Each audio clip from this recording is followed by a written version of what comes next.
Okay, so our next speaker travelled all the way from Dublin in Ireland. So this speaker is the Global Director of Professional Services at HubSpot. She's worked with HubSpot for over 4 years. Again, travelled all the way, so thank you for that, especially with the transportation challenges at the minute. Sarah's aim, along with HubSpot, is to help millions of organisations grow. So please welcome to the stage, Sarah McDevitt.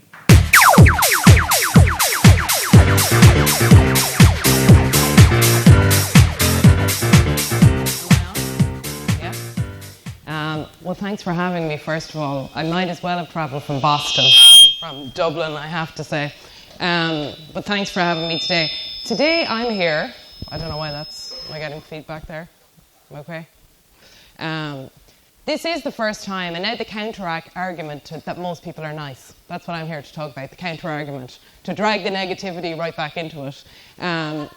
So I'm here to talk today about the power of respect and the impact on creativity. I think this is a really important topic. I think we're facing into a time of a lot of change in people's lives, the way they think about things. So that's why I want to talk about this topic today. So as you mentioned, I'm in HubSpot as the Global Director of Professional Services. I'm based in Dublin, work remotely, and really today's talk is about the power of respect and the impact on people's willingness to be creative for you. And when I talk about people and I talk about creativity, I'm not necessarily talking about just creatives. I'm talking about the whole ecosystem that makes creativity happen. So from your developers to your creatives to your copywriters, right down to all of the people that actually get ideas in front of the customers on the front line with campaigns. And it's really, really important to me that we do this. Bit of forewarning today. There might be some bad words in this presentation, or as we like to call them in Ireland, words. So I'm just warning you. I do apologise in advance if anyone is offended by any of the language in the presentation. But I know what you might be thinking is, what does the sassy sass girl know about the agency world? What could she possibly know about it? So I want to offer some credentials in my experience. So this is me before 3 young children, and before the pandemic here. And I'm part of one of the directors of a full-service agency in Dublin. This is taken in 2017. And so my experience in the agency world started straight out of college. My degree is actually in media production and management. I dreamed of being a radio documentary maker, and I realised there was zero money in that, so changed tact. And then I went into creative advertising, and I was a production manager in creative advertising for a couple of years. Then I moved, I was very fortunate to move with an account to a different agency, and that agency was a media buying and planning agency, a completely different side of the agency world. And I worked there for about 4 years. And during that time, actually, in the agency, that is where I got a fairly big shift in my career trajectory. And what happened was that this thing called the internet started to take off. So I was in a space where I was buying press. Does everyone remember press? Remember newspapers? So I was buying press, I was buying television, I was buying outdoor, I was buying radio. In fact, one of my biggest clients was a brand called Extravision. I don't know if anyone knows that, but they're the Irish version of Blockbuster. That worked out well for them. So that was like the big one that I was working on.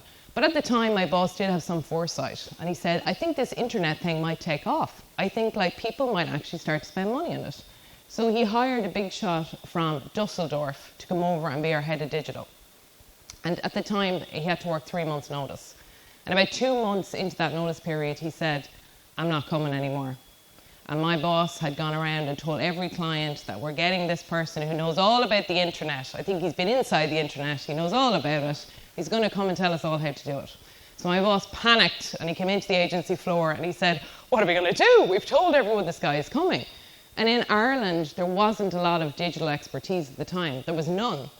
And a good colleague of mine shouted across the agency floor, I think McDevitt has read some books on that. I think she'd be quite into that. So my boss was like, okay, let's give her a shot. So I went home and I ordered 2 books on the internet.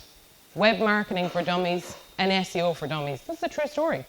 And I read them back to back, and then they sent me to London for 2 weeks to graduate from the Digital Academy. That didn't exist until I arrived. But I graduated from the Digital Academy, went back and became the head of digital and built the agency up over the next 4 years in the digital space. And it was very successful. It was difficult. I was an educator. I was dealing with a lot of what I would say dark arts at the time around what the internet was and people's mistrust of it. And then I left that to set up the Irish wing of a web development agency. So I spent 2 years building websites in that environment, quite difficult, dealing with clients and expectations. And I decided that was a great lesson for me, and I don't want to be an entrepreneur. That's not where I get my energy from. So I ended up going into Ireland's biggest communications agency and running this full service agency. So we did it all. We did creative, media, the web dev part, creative technology, we did it all. And what's interesting about this picture is the three of us in this picture have over 45 years experience in agency life, but not one of us works in agency anymore. The girl in the middle now works in Facebook, and the girl in the black now works in HubSpot as well, but nothing to do with me. She just happens to work in HubSpot. And we all left for pretty much the same reason, and we all had a ton of fun, and we loved agency life.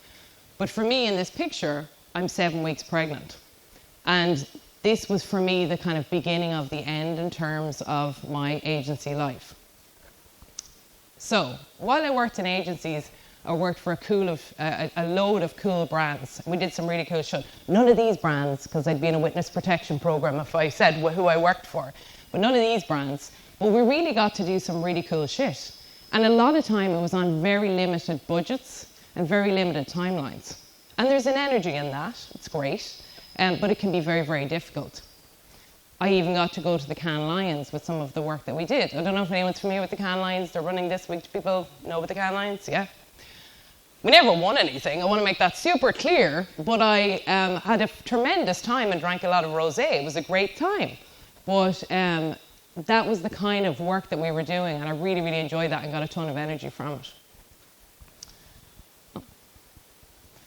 And the thing about agency life as well that I loved was the people. The people were incredible. They were so fun. And when I was younger and keener, I had the energy to do that as well.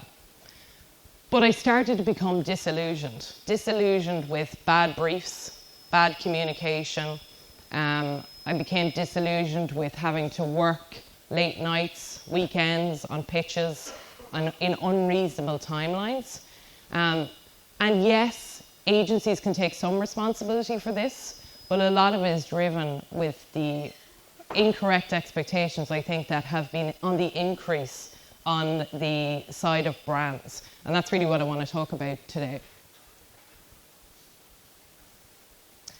And this here is like something that a lot of people in agencies will understand. Now, certainly from an Irish perspective in recent years, it's been a race to the bottom in terms of what people will put up with. And we can't blame agencies for that because they have to keep the lights on.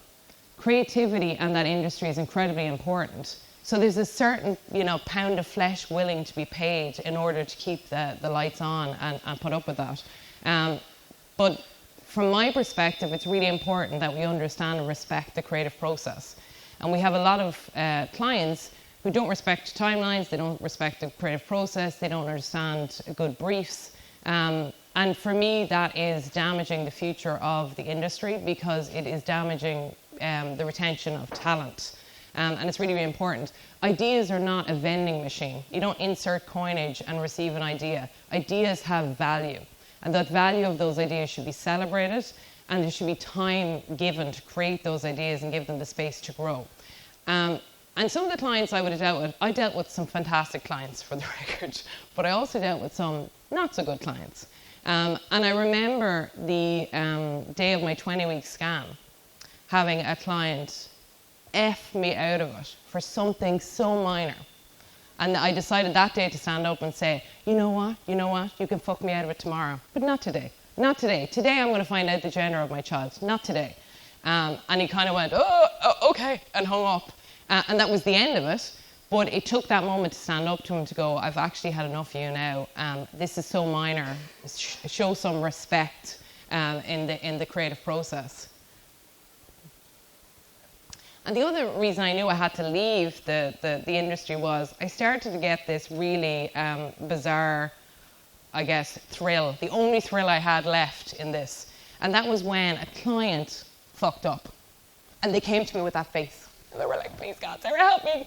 And there was no doubt that they were to blame. And I knew that it was time for me to leave when I was like, Like I always would help them, obviously.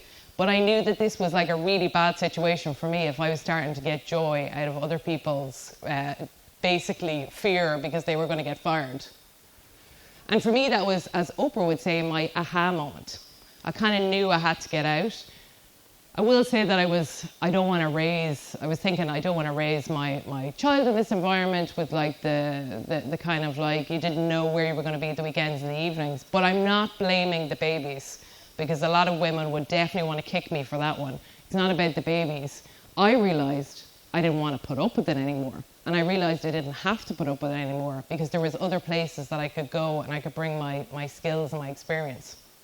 So after 16 years in agency life, I took those skills and experience and moved to HubSpot. And despite what people think, it was definitely not about the money, because I know there's a lot of talk about tech companies draining and that they're responsible for some of this. It was definitely not about the money. In fact, I took a pay cut to go to HubSpot.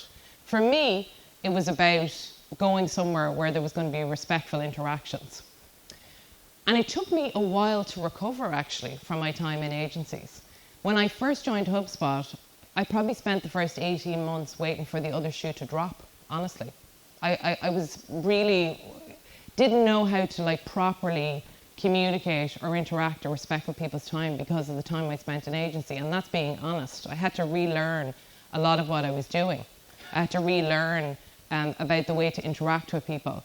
And HubSpot is a very, very different place, admittedly, to agency life. But the thing that struck me the most early on was that shared sense of responsibility for success. Success is not on any one person's shoulder, and I include our partners in this. The relationship that the customers we have, it's shared success. You have to be accountable for some of that success, and we will join you and help and support you in that success, but it is a partnership, and that's really what it's about, is definitely a partnership. And I remember my first escalation in HubSpot, after years in agency, someone said, Sarah, there's an escalation, we need you to talk to this person. And I geared up and I was ready for war, assuming that they were my enemy. And then I just couldn't believe it. The escalation was like, yeah, so this problem has happened, Sarah, like how are we going to work together to solve it? And I was just so taken aback by the fact it wasn't war. And that's pretty much what all the interactions are like. There is like this incredible respect, and I think we could learn a lot from it on the agency side. But before I go on, I do want to say that this is not a revenge march where I'm like, I've had a terrible time in agency, I'm now going to give out to everyone about it. That's not what it's about. It's actually about a genuine concern about the future of creativity and agencies and their survival, especially Indigenous agencies like linked to individual countries where it's important that they're part of telling the story of individual countries. And I think for me, this is about how do we retain talent in the long term. And that's what the most important thing is, because it's a self-inflicted wound a lot of the time. The more that we don't have that respect and partnership amongst each other between agencies and brands, the more people we lose and the less good creative work that we have because we don't have the experience. So this is more, I guess, a rallying cry to think about how we can all partner together to retain talent in the long term. And so it's something that we've seen escalate, right, over the last 3 years, particularly during the pandemic, because if you think about Gen Z versus baby boomers, they have very different aspirations in life. They want to work for companies that represent their ethical, social and political values, and they actually want to work with brands who reflect that as well. And as David Ogilvy said, our assets go down the elevator at 5 o'clock. So we have to think about how can we create spaces where they want to truly engage and show them their best selves and bring that creativity that is really going to benefit brands and different customers across the globe. And we've all heard of the Great Resignation, right? It was coined in the US in May 2021, ages ago, May 2021, coined back then. And this idea that people are leaving in droves because of the pandemic, because they've realised they want different things out of life. Now, while I do think it will settle down in time, I think we do have a bit of a turning point in the way people view their employment and what they want out of life. And for some people, no doubt that is remote work. But people are looking for things that don't put their mental health at risk. And that is something that became more and more apparent towards the end of my time in agency. Was we were seeing increased levels of mental illness, increased levels of abuse in different ways. And I'm not talking particularly about my agency. I was involved in a lot of industry bodies in Ireland. It was a universal problem because people do not have the resilience they once had. Nor do I think we should complain and go, it's not like back in our day, we should definitely make it like back in our day. Like, we're dealing with a completely different generation who think differently, so we can't go back to doing things the way that we used to. And a lot of it comes down to this SRD theory. And I don't know if any of you are familiar with this SRD theory, but the SRD theory really, really affects people in agency life. But it particularly affects junior people and the people who actually do the doing behind the work. And this is the theory that shit rolls downhill, right? You're all familiar with this theory. And it's really, really important that we start to assess how we redirect when shit happens. And let's be honest, shit rolls downhill, it hits the fan on a daily basis, it happens, and shit happens to good people, and it happens all the time. But it's about how do we take the shit that's rolling and redirect it. So let's look at how that might pan out in agency life. This is the shit rolling down the hill, right? And right here, the shit hits the fan. And normally that's with maybe an account director or a business director. And listen, let's be honest, we're all in the game of survival. So that often gets redirected down to an account manager who is now knee-deep in shit. And they have to deal with the consequences of that. But spare a thought for the juniors. They're covered in shit at this point. And it's really, and then this group down here, my God, they are drowning in shit as a result of this, right? Where does the shit start, right? Oftentimes. It starts with this person up here who's found themselves up shit creek without a paddle. And obviously they're using the paddle to redirect the shit downhill, right? Now, I'm not saying this is all people. Like we said, most people are good, right? We agree most people are good. But there are some people who, look, much like anything else in life, it's fight or flight, right? And so we all want to survive. And normally this person here is trying to impress their boss. And that is driving some of that behavior. So as marketeers, we have a responsibility to train a generation of marketers who understand it's about partnership. It's not about redirecting shit. And it's certainly not forcing it down the hill so that other people are impacted by it. So what happens next traditionally? So no surprise, the Irish girl is using a weather analogy here. And let's call them the bad client here. The bad client will say to themselves, well, you know what, I'm going to just enforce a little bit more pressure. I'm going to blow that wind.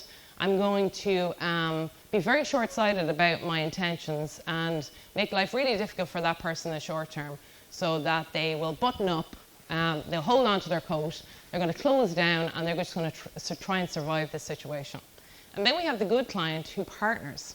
The good client who will understand that this is a potential problem or challenge to overcome, but that warmth and really like partnership is going to be the thing to help you get through that particular period of time.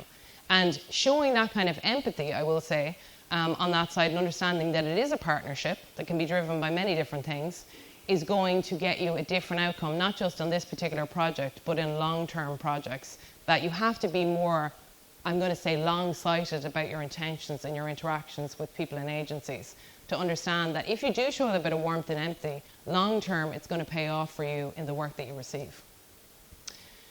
And you know, it has been demonstrated that stress has a negative impact on process related to creativity, including task switching and cognitive flexibility. So what I would say, is that shutdown in creativity or willingness for you intentional? No. It's more than often than not about survival. Is a bit of pressure on people during the creative process always a negative thing? No, it is not. Because we all know that necessity is the mother of all invention, right? And we know that there's times we need to flex, there's agile campaigns we want to do, but that shouldn't be the constant that we're always aiming for.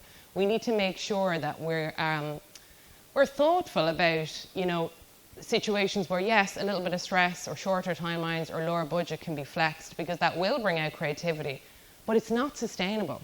It's not sustainable for people to live in this constant mode of fight or flight because of pressure that's being exerted on them. So if we know that we're headed in the wrong direction, what's some ways that we can maybe turn back and think about things differently? And the thing that I like to focus on is creating client love. And that's something that we had varying success within the agency world. Particularly when we're dealing with, I would say, strong leaders on the brand side who can really make sure this becomes part of the culture as things feed down. And it's something that I think when you have that client love, it's very, very important that you are living and breathing it yourself, but then that your juniors are seeing that you're holding a standard and you're making sure that people are continuing to do this. And maybe for today, we leave excuses at the door in terms of all the reasons why we can't do some of these things sometimes. We understand that it's not always the case, but some of these things we can do all the time. Now, what you're about to see next is rocket science, people. So make sure you take note, because this is brand new information. You've never heard this before. But there's some really basic things we can do. And the first is timelines, right? Now, in the world where you see that intersecting circles of, we all know it, fast, good, and cheap, right?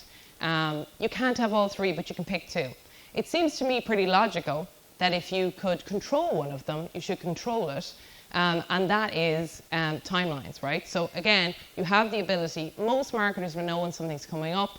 I think it's about having retainers that allows your agency to work on things in a kind of lighter way until it's more established, so that they know those things are coming. The next thing is shocking briefs, right? Having a brief for the work that's being required to do. It still surprises me today with the people that I work with, that I used to work with in agencies, will tell me they still don't write briefs. They still don't write briefs well. They will take shortcuts on briefs. If you write a brief and you take the time to do that, you will get better outcomes. That is a fact. So let's spend the time writing the briefs. And briefs are rarely a one-lined email, but often that is what you get. So take the time to write a brief, give the information that's needed. That will get you better work long term. And that feeds into the scope of work situation, right? So our favorite thing to do in agencies is have scope creep. It's what we've all agreed, and then we've decided we've changed our mind halfway through it. And that's okay, things change, but partnerships help you, and that respect helps you to flex in that. The other thing is that agencies are businesses, and the only product agencies have is the people and their time. And there's a limited amount of time that agencies can sell for people. So if we want agencies to survive and we want Indigenous agencies to have the best talent, it's really important that we, best we can, write a good brief that feeds into a good scope of work, and that we're respectful about how that work is carried out. And what I'd say is mistakes happen. Of course they happen. The points about confidence, as you were saying earlier, is we need to have the confidence to make mistakes, to make good work. That's really, really important in the creative business. And then another one I want to bring in that is, I think, particularly important is boundaries. Now again, I can't speak for what it's like in the UK, but in Ireland there is a definite problem with boundaries. And what I mean by boundaries is the office runs from 9 to 5 for the most part. I understand there's work that has to be done outside that. But I, in my time in agencies, got calls all the time. I had one client who used to like to wake me up at 6:30 in the morning with something that he thought about at night. So it's really important to have those boundaries. I know we all like to believe that our agency people love us so much that they're waiting with bated breath for our calls, particularly juniors who have nothing else to be doing except waiting for the bat phone to ring. That is not what happens in reality. And actually, by invading people's personal space, you're cutting into the time that makes them creative. You're cutting into the time that is potentially going to give you the creative work that you need. So it's really important, respect those personal boundaries, weekends, evenings. Let them be with their families and the people who give them energy and recharge them. because that will pay you back in your interactions with them and the creative work that they will do for you. Now, if you're sitting here today and you're thinking to yourself, me? Never. I've never done a thing like that. This is crazy, Sarah. We both know that that's not always potentially true. So the challenge I have for you today is to review your processes. Now, you might also be sitting here today going, that would never happen on my watch, but you need to take a kind of root and tree review of this to see what your interactions are like across the board with your different service providers. That's really important. I had a particular client who did it. They used to send us a feedback temperature check of how we thought they were doing twice a year. And they asked about briefs, the quality of briefs, the quality of direction, the quality and respective interactions. I had creatives lining up to work in that business because there was so much respect there for those interactions. And there was also awareness that if things went wrong, we were in it together.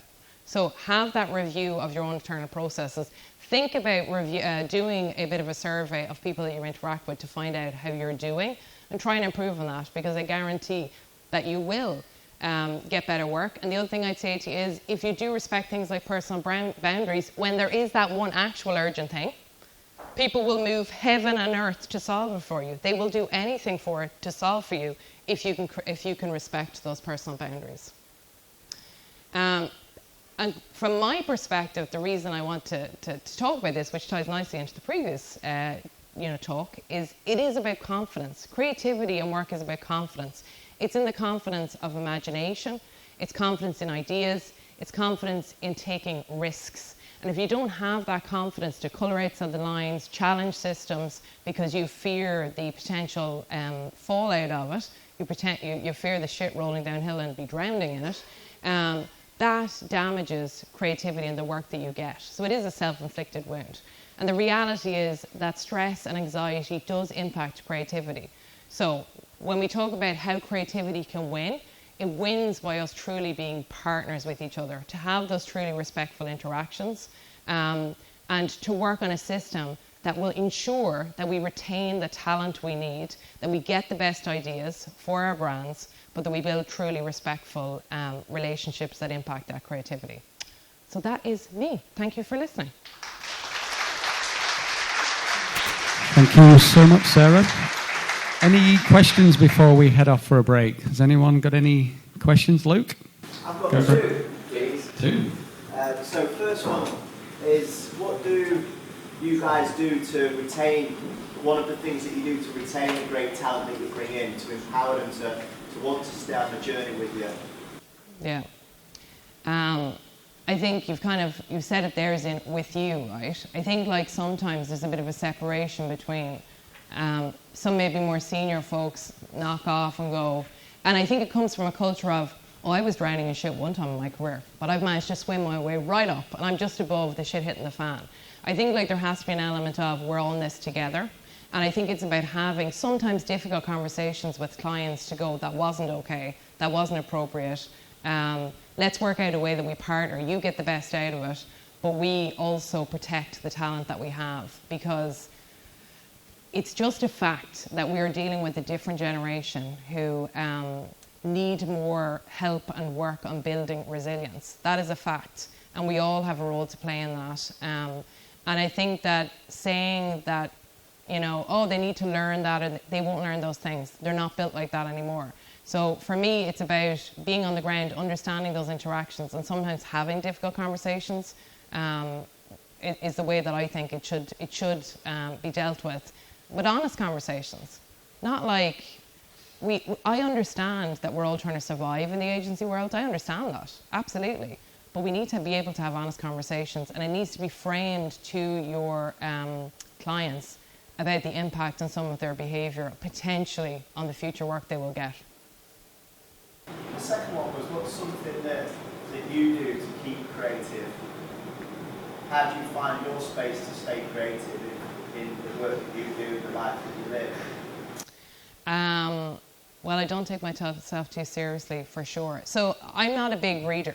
I'm dyslexic, and so I find, I'm not someone that's going to read a ton of things. I don't get energy from that. I find it quite draining. But I do watch a lot of, like a lot of people, TED Talks, listen to podcasts and audio, things like that.